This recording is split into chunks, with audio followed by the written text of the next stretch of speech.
जरा सोचिए, एक ऐसा मुसाफिर है जो हमारे शरीर में हर पल हर सेकंड एक कमाल के सफर पे निकला हुआ है। तो आज हम क्या करने वाले हैं? हम इसी एक लाल रक्त कोशिका के शानदार नॉन स्टॉप सफर पर चलेंगे और इस बहाने अपने शरीर के सबसे जरूरी डिलीवरी सिस्टम को समझेंगे। तो ये है हमारा हीरो, एक अकेली रेड ब्लड सेल। अब देखिए, दिखने में तो ये बहुत छोटी है, पर इसका मिशन मिशन बहुत बड़ा है।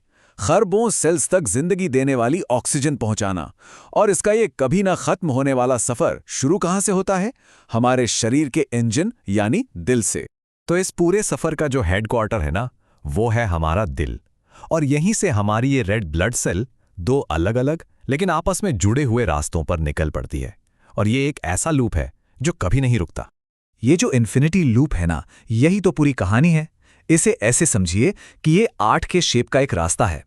इसका एक लूप, जिसे पल्मोनरी सर्किट कहते हैं, वो जाता है फेफड़ों तक ऑक्सीजन भरने के लिए, और दूसरा लूप यानी सिस्टमिक सर्किट उस ऑक्सीजन को पूरे शरीर में डिलीवर करता है।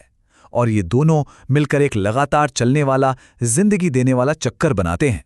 और कमाल की बात यह है कि हमारी सेल ये पूरा का पूरा रास्ता 1 मिनट से भी कम में तय कर लेती है। तो चलिए, सफर का पहला हिस्सा शुरू करते हैं। अपनी कीमती ऑक्सीजन की डिलीवरी करने के बाद हमारी सेल में अब ऑक्सीजन की कमी हो गई है। अच्छा, डायग्राम्स में इसे अक्सर नीले रंग का दिखाया जाता है ना? पर असल में यह गहरे लाल रंग का होता है।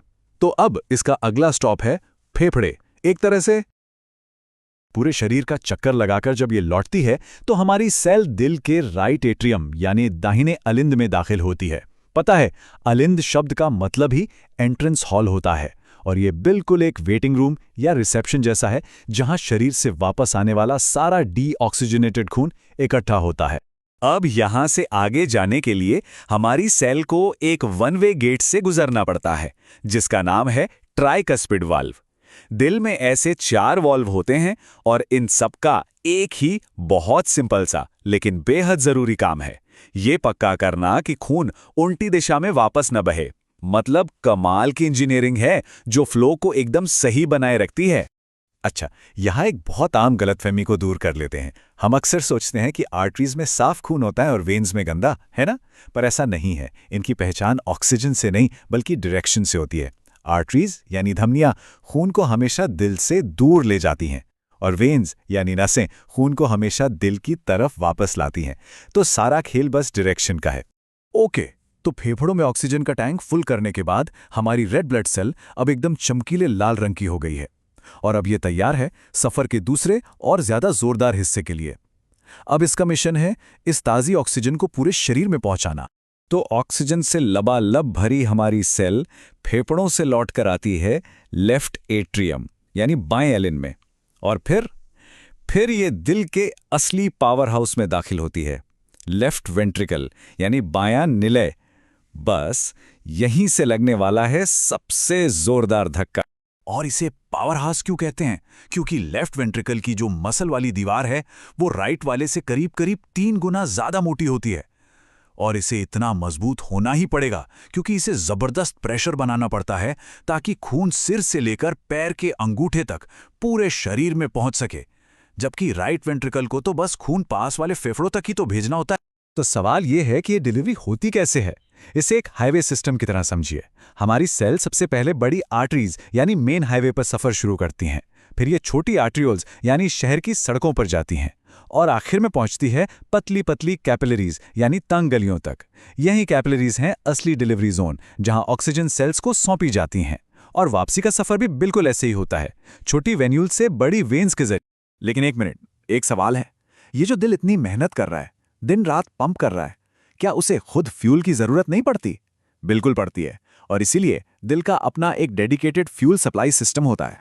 इन्हें कहते हैं कोरोनरी आर्टरीज।